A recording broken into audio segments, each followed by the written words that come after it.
Admiral, thanks. Mr. Chairman, thank you. Sorry about the tardy arrival here.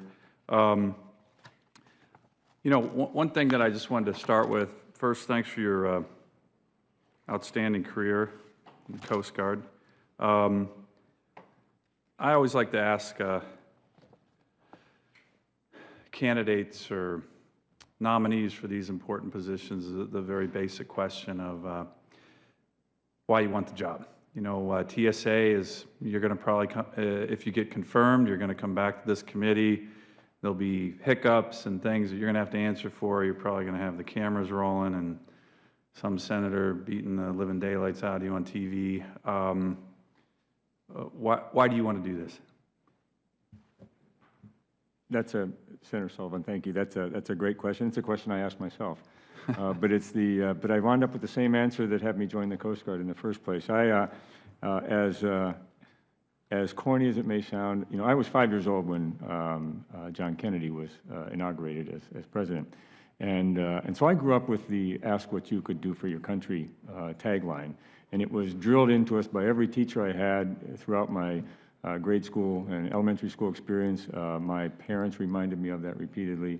So I grew up with this idea of public service. I really believe in public service, and I believe that it's an important that there are important missions to serving the public. So some of this is when your country asks you for something, I think that you owe it to your country to consider it and to consider it.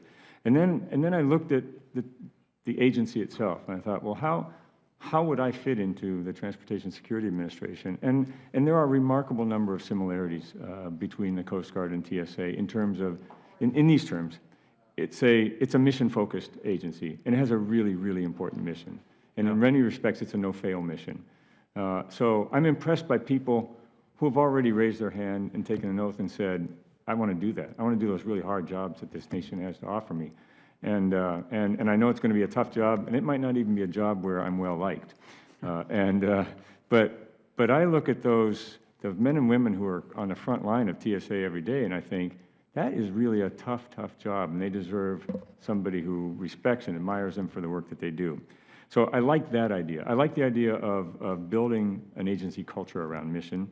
I like the idea of reminding people of the importance of those missions.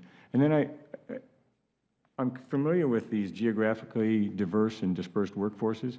It's a relatively junior workforce in terms of, you know, their relative place in the organization. So how do you engage a workforce like that?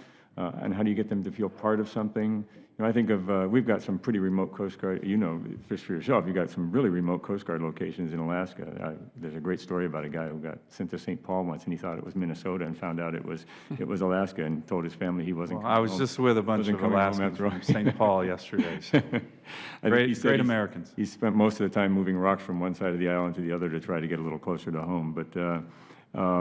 But I look at that and I think, well, how do you touch on, you know, people that, how do you trust them to do the job? They're very young, they're junior, you're giving them, in many respects, some of the most challenging missions they could have, and you tell them you can't fail, and then you leave them all alone on their own. And I think that all of that looks like a way of thinking that applies directly to the Transportation Security Administration, and as I said, it looked more and more intriguing the more I saw it, and I believe in public service. Okay, great. Thank you for that. I appreciate that heartfelt answer. It's good to hear. I want to talk about emerging threats and how you believe TSA is keeping ahead of those threats. Do you think they are? What do you think we need to do? I mean, there's been a lot of criticism of the agency that you, if you're confirmed, will be leading. I think that anytime you stand up a brand new agency, particularly in the kind of circumstances that we stood up TSA after 9/11, there's going to be hiccups, there's going to be bumps in the road. I always go out of my way in Alaska to compliment our TSA agents who, I think are doing a good job. Not perfect. There's some issues that a lot of Alaskans have concerns about. I had address to our state legislature, one of the leaders of in the state legislature had concerns about the TSA becoming much more kind of law enforcement as opposed to security. But how do you mix those and stay in front of these emerging threats? As you say, you know, we can't afford to fail in that mission that that the TSA has. Well, that is the challenge, I think, facing TSA. So as I think about security and I think about what makes for an effective security system, clearly there have to be a number of layers in that security system, and no one single layer can be expected to stop all threats from getting through. But then you have to, how does that system evolve over time? We know that those who would exploit or do harm, or those who would try to bypass the system or gain the system, will do so if it's static over time. So how do you evolve that system? How do you understand how the threat is changing? So as I look at the threat streams, and I've had a number of briefings on the current threat to the transportation systems, specifically aviation systems, and we know that threat is evolving. It evolved immediately after 9/11. You saw Richard Reed shoe bomber, not very shortly after 9/11, and they had the Abdul Muttalib underwear bomber case. So all of those things tell us that you have a learning enemy, and as they always say, the enemy does get a vote in this as well. So I think it's important that you have a clear and strong connection to the intelligence community, that your intelligence community is focused on understanding the threat and how it might be evolving, that you pay attention to what the intelligence community is saying, that you disseminate that. You have to get that trained into the workforce. And then you have to have a system that adapts to the threat, so that if, for example, you have some element of your security system that no longer addresses some specific new threat, then what are the other layers of your system that can compensate for that until you can get that element back up to where it needs to be? So if confirmed, I intend to ask lots of questions about that, and I would really want to focus on this evolving, adaptable nature. I mean, I think that has to be built into the culture of the organization. It has to be a learning organization, an adapting organization, one that never thinks that it got the question right. So the security system today has to be, doesn't necessarily mean that's the security system of tomorrow. In fact, I want to know what that security system tomorrow looks like, next year, and the year after, so that it stays ahead of the enemy that would exploit the system. Let me ask one final question. It's a little bit more kind of Alaska and then regional specific. You know, after 9/11, Congress mandated that airports install explosive detective systems, and there was a promise of federal cost sharing to 90 to 95% of the federal cost sharing. I think most airports have abided by that, have implemented that, but I also think that most airports have not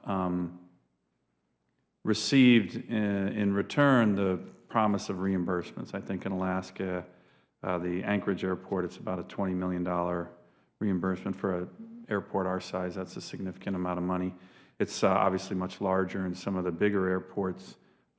Would you consider making sure that these outstanding reimbursements are part of the President's budget request, if confirmed? Because right now I believe that that's an issue that hasn't come up in the budget, even though there was a reliance by many, many airports throughout the country on that promise.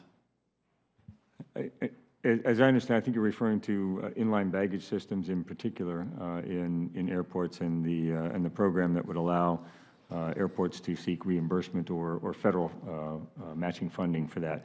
I'm not familiar with the specific case in Anchorage. I've been briefed in general on that program. If confirmed, I want to understand, first of all, how much money has been allocated to that? What's the appropriation, and are the resources that have been currently appropriated adequate to support the program? And then what are the ways in which that program operates? What's the process for doing that? And how well understood is that process, and how well has it been done? So what I'd like to do is look at that and promise to come back to you, Senator, and tell you what I found afterwards. Great. Well, that concludes the hearing. The hearing record will remain open for for 2 weeks. During this time, senators are asked to submit any additional questions for the record. Upon receipt, the witnesses are requested to submit their written responses in answers to the committee as soon as possible. I want to thank Admiral your desire to serve your country, your great service to your country. I haven't even asked you if you've served in Alaska, have you? Unfortunately, I never had the chance to be stationed there, but I've All right, well, I won't hold that spent a against lot of time in Alaska. In fact, I was up in Barrow just about 4 months ago. Well, the Coast Guard does fantastic work up there. We just want more coasties, not less, than Alaska. This hearing is now adjourned. Thank you very much.